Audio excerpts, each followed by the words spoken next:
प्रभु यीशु मसीह के नाम से सबको जय मसीह की। आज का वचन है रोमियों की पत्री उसका 12 अध्याय 3 वचन।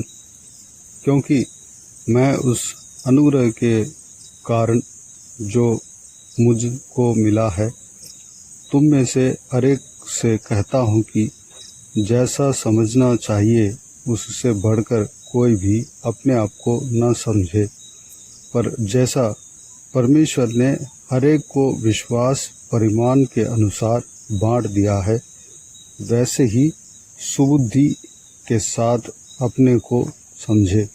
मेरे प्रियो, यहाँ पर पवित्र प्रेरित पौलुस जो परमेश्वर के बच्चों को, परमेश्वर के संतान को जो कुछ भी काम बांटा है उस काम को किस तरह करना चाहिए उस विषय के बारे में यहाँ पर कहता है।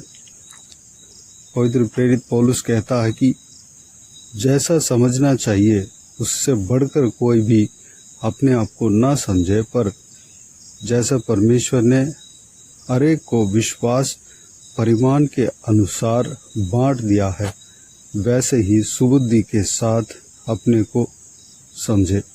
परमेश्वर ने हरेक व्यक्ति को, जो परमेश्वर के बच्चे हैं, परमेश्वर के संतान हैं, जो बुलाए गए हैं, जो चुने गए हैं, उन सब के लिए अलग अलग काम दिया है। उस काम को करना है।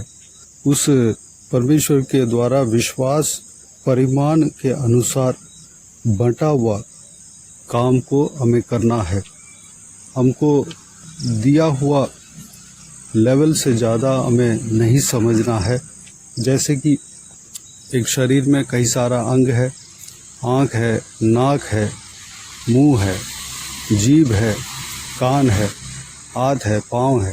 अगर हाथ सोचे कि मैं आँख का काम करूँगा, हाथ का काम नहीं करूँगा, तो वह मुमकिन नहीं हो सकता। हाथ है तो आँख को मदद कर सकता है, लेकिन हाथ अपना काम को करना पड़ेगा।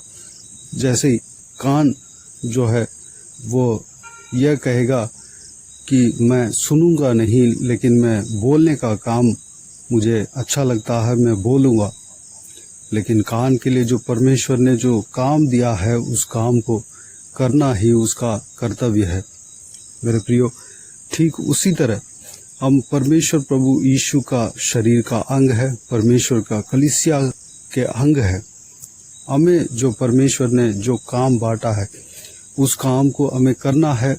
हम अपने काम को छोड़कर दूसरे के काम जो परमेश्वर ने हमारे लिए नियुक्त नहीं किया उस काम को अगर हम करेंगे, हम उस काम में हम मदद करेंगे तो ज़रूर हम फल पाएंगे। लेकिन हम अपने काम को करना है।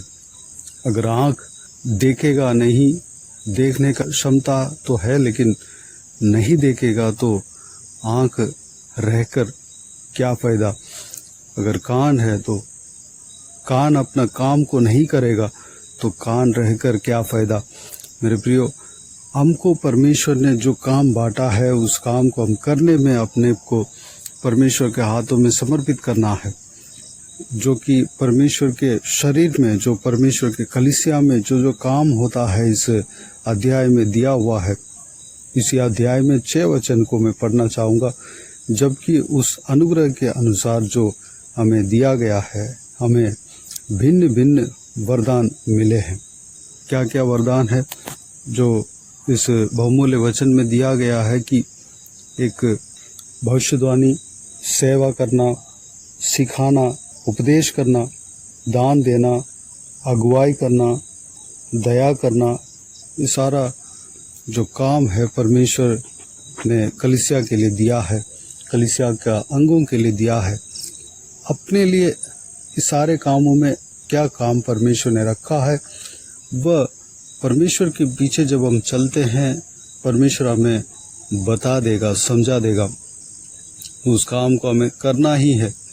अगर हम उस काम को नहीं करेंगे तो परमेश्वर को हमें जवाब देना पड़ेगा। हमें जो कुछ भी काम हमारे लिए बटा गया है, विश्वास के परिमाण के अनुसार जो वरदान परमेश्वर हमें दिया है, उस वरदान को हमें इस्तेमाल करना है, उस काम को हमें करना है। सेवकाई में 5 प्रकार का सेवकाई जो परमेश्वर का वचन बताता है, एक प्रेरित, एक भविष्यद्वक्ता, एक सुसमाचारक, एक उपदेशक, एक रखवाला। इस 5 सेवकाई में परमेश्वर ने जो अगर सेवकाई के लिए बुलाते हैं तो कौन सा सेवकाई के लिए परमेश्वर आपको बुलाया है, उस बात को परमेश्वर आपको बताएंगे। उस सेवकाई को आपको करना है। भले साथ साथ दूसरे सेवकाई को भी हम कर सकते हैं, लेकिन अपने सेवकाई जो परमेश्वर ने हमारे लिए नियुक्त किया है उस सेवकाई को हमें करना है। इस बातों के लिए अपने आप को परमेश्वर के हाथों में समर्पित करें। आइए हम प्रार्थना में जाएं। महान परमेश्वर पिता, दयालु परमेश्वर, आपको धन्यवाद देता हूँ आज के इस आपके बहुमूल्य वचन के लिए। आपको धन्यवाद देता हूँ परमेश्वर, आज के दिन के लिए आपको धन्यवाद देता हूँ पिता। बीते हुए दिनों में हमें संभाला, बचाया, सुरक्षित रखा। आपको धन्यवाद देता हूँ परमेश्वर। आज के दिन में जो आपने जो वचन दिया है, उस वचन के द्वारा हमसे बातें किया है पिता, उस बात के लिए, उस बहुमूल्य बात के लिए आपको धन्यवाद देता हूँ परमेश्वर। आपको स्तुति करता हूँ, आपको महिमा देता हूँ परमेश्वर। पिताजी, हमारे लिए जो काम आपने नियुक्त किया है उस काम को हम करने पाए परमेश्वर। हमारे काम को छोड़कर दूसरे कामों को करने में परमेश्वर फल तो मिलता है, लेकिन परमेश्वर अपने काम को अगर नहीं करेंगे तो आपको हम जवाब देना पड़ेगा परमेश्वर। पिताजी, अपने काम को, हमारे काम जो आपने हमारे लिए विश्वास के परिमाण के अनुसार हमें बांटा है, जो वरदान दिया है, उस वरदान को हम इस्तेमाल करने पाएँ, हमारे काम को हम पता लगाने पाएँ परमेश्वर। उसके लिए हम प्रार्थना में लगे रहने पाएँ परमेश्वर। आपसे हम परमेश्वर सुनने पाएँ जो आप हमें बताते हैं। आप जिस काम के लिए हमें बुलाए हैं परमेश्वर, उस काम को हम करने के लिए अनुग्रह देना पिता, सहायता करना, मदद करना, पवित्र आत्मा में चलाना परमेश्वर। हालेलुया। इस सेवकाई में जुड़े हुए हर एक जन के ऊपर आपने जिम्मेदारी सौंपा है परमेश्वर। हर एक जन को आप इस्तेमाल करना चाहते हैं। हर एक जन के लिए जो जो काम आपने नियुक्त किया है उस काम को उनको इस्तेमाल करके पूरा करना परमेश्वर। हर एक जन को तैयार करना परमेश्वर, हम सबको तैयार करना परमेश्वर। धन्यवाद देता हूँ पिता, आपके राज्य के लिए हमें इस्तेमाल करना, बहुतायत से इस्तेमाल करना परमेश्वर। हम पिताजी आपके निकट आए हैं, वह आपकी इच्छा है। आपने हमें चुना है, आपने हमें बुलाया है परमेश्वर। एक इंसिडेंट नहीं बल्कि आपकी योजना है परमेश्वर। धन्यवाद देता हूँ पिता, हमें बहुतायत से इस्तेमाल करना, हर एक जन के जीवन में आपकी योजना पूरा होने देना परमेश्वर। जो हमारे मन में जो इच्छा आता है, जो आपके प्रति, आपके सेवा के प्रति, आपके काम के प्रति परमेश्वर, उस इच्छा को हम पूरा करने पाएँ। उस जो मन के आशा है जो सेवा करने का, उस आशा को हम पूरा करने पाएँ। बल्कि हमारे लिए जो आपने योजना रखा है उस योजना को हम जानकर हम परमेश्वर उस काम को हम पूरा करने के लिए हमें मदद करना, पवित्र आत्मा में चलाना पिता, पवित्र आत्मा में अभिषेक करना पिता, अगुवाई करना परमेश्वर। आप हमसे बात करना परमेश्वर। धन्यवाद देता हूँ पिता, स्वप्न के द्वारा बात करने वाला परमेश्वर, दर्शन के द्वारा बात करने वाला परमेश्वर आप हो। मूसा से आपने आमने सामने बातें किया पिता, धन्यवाद देता हूँ। हमसे भी बातें करने के लिए आप सामर्थ्य परमेश्वर हो पिता, धन्यवाद देता हूँ परमेश्वर, हमें इस्तेमाल करना। धन्यवाद देता हूँ। सारा व्यूअर्स को इसी तरह आशीष देना, किसी को भी कोई भी कमी घटी ना होने देना, भरपूर आशीष देना पिता। जो कोई भी जन बीमार हो उनको आपके हाथों में सौंपते हैं, उन्हें छूना, चंगा करना, प्रभु यीशु मसीह के नाम से चंगा होने पाए। जिनको अगर दुख तकलीफ है, सारा दुख को, तकलीफ को दूर करना, परेशानी को दूर करना, आंसू को पहुँचना परमेश्वर, शांति, आनंद से, खुशी से भरना, परिवार को आशीष देना, उनके बच्चों को आशीष देना पिता। धन्यवाद। सभी को आपके हाथों में सौंपते हैं, संभालना। धन्यवाद देता हूँ। बाहर जाते समय, आते समय परमेश्वर, जो हर एक जन को परमेश्वर जहाँ कहीं भी जाते हैं आते हैं सुरक्षित रखना पिता।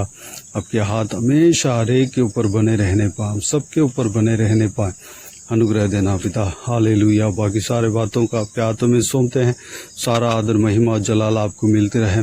सारा दुआ प्रार्थना को प्रभु यीशु मसीह के नाम से मांगते हैं, सुन और ग्रहण कर। आमीन आमीन। प्रभु यीशु मसीह के नाम से प्रभु यीशु मसीह का आशीष और अनुग्रह हम सभी के ऊपर बने रहें। आमीन आमीन। मेरे प्रियो, इस चैनल को सब्सक्राइब करें और शेयर करें। अगर किसी को भी प्रार्थना का विषय हो तो डिस्क्रिप्शन में दिए हुए नंबर पर कॉल करके प्रार्थना करा सकते हैं। हम आपके लिए प्रार्थना करेंगे। आप अपने व्यक्तिगत प्रार्थना में हमारे लिए प्रार्थना कीजिए। इस सेवकाई के लिए, इस सेवकाई का उन्नति के लिए, इस सेवकाई में जुड़े हुए हर एक जन के लिए, हर एक आत्मिक उन्नति के लिए, तरक्की के लिए, आत्मिक आशीष के लिए, संसारिक आशीष के लिए, पारिवारिक आशीष के लिए प्रार्थना करें। परमेश्वर प्रभु यीशु आप सबको आशीष दे। इस सेवकाई के द्वारा परमेश्वर आपके जीवन में कार्य किया हो वो भी हमें बता सकते हैं, ताकि हम सब मिलकर परमेश्वर को धन्यवाद दे सके, महिमा कर सके। परमेश्वर प्रभु यीशु आप सबको आशीष दे। आमीन आमीन।